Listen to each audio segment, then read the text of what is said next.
Program Sanitasi Perdesaan Padat Karya merupakan kegiatan pemberdayaan masyarakat marginal atau berpenghasilan rendah yang bersifat produktif berdasarkan pemanfaatan sumber daya alam, tenaga kerja, dan teknologi lokal.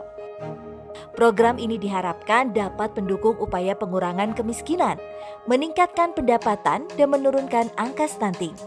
Sasaran program sanitasi perdesaan padat karya adalah desa yang memiliki angka gizi buruk atau stunting tinggi.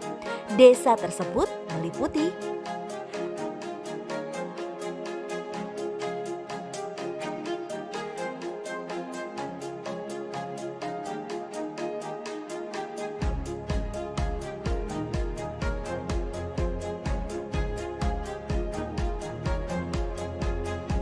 tahapan pelaksanaan program sanitasi perdesaan padat karya dimulai dari perencanaan yang baik.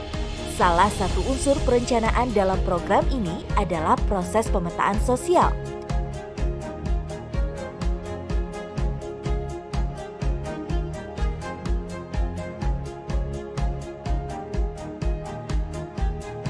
Output pemetaan sosial.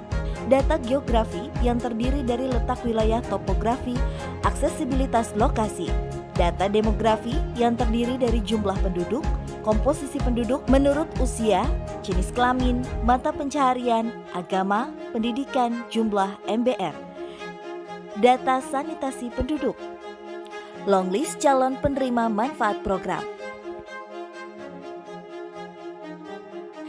Pemetaan sosial adalah satu metode visual yang menunjukkan lokasi relatif suatu komunitas atau kelompok yang dilakukan untuk kenali dan mendalami kondisi sosial komunitas.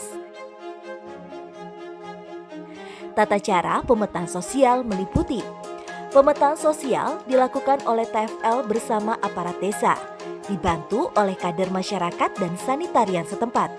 Kegiatan pemetaan sosial dilakukan untuk pengumpulan data dan informasi mengenai kondisi kemasyarakatan, potensi permasalahan konflik, ekonomi budaya, akses layanan sanitasi, kondisi kependudukan. Metode yang dilakukan dalam pemetaan sosial meliputi pemetaan secara mandiri atau yang sering disebut survei kampung sendiri atau SKS. Masyarakat menjadi subjek dari survei. Adapun pelaku survei dari komunitas masyarakat sendiri melalui pemilihan ataupun ditunjuk yang disebut tim SKS yang difasilitasi oleh TFL. Satu tim SKS terdiri dari 3 orang untuk masing-masing dusun. Setiap tim SKS melakukan survei di dusunnya sendiri.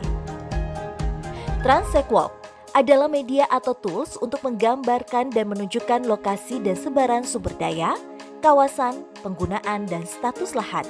Hal ini berkaitan dengan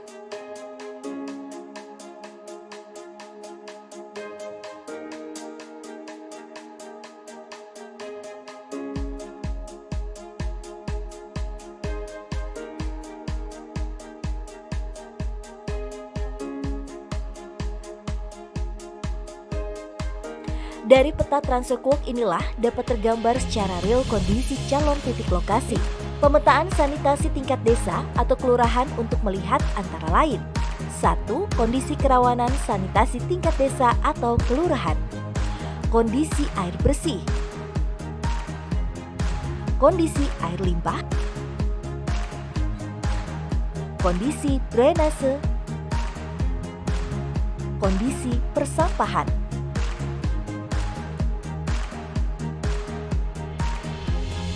2. Kepadatan penduduk untuk program sanitasi perdesaan padat karya adalah kurang dari 150 jiwa per hektar. Pembuatan peta atau diagram Transekwalk dilakukan dengan cara perwakilan calon titik lokasi 5-7 orang, didampingi TFL jika diperlukan berjalan menyusuri wilayahnya dan mencatat atau mendata kondisi realitas di atas. Selanjutnya, kondisi tersebut diwujudkan dalam bentuk peta. Setelah selesai penyusunan, peta hasil Transekwalk berdasarkan hasil pemetaan sosial sesuai dengan kondisi sanitasi masyarakat di desa sasaran disusun long list atau daftar panjang calon penerima manfaat. Dari data keseluruhan rumah tangga yang masih BABS dan atau masih memiliki tangki septik yang belum memenuhi standar dengan disisihkan terlebih dahulu rumah tangga yang tidak memiliki kategori MBR atau masyarakat berpenghasilan rendah. Selanjutnya dipilih rumah tangga yang tersedia sumber air untuk mendukung pemanfaatan prasarana sanitasi yang akan dibangun. Berikut ini adalah penentuan penerima manfaat.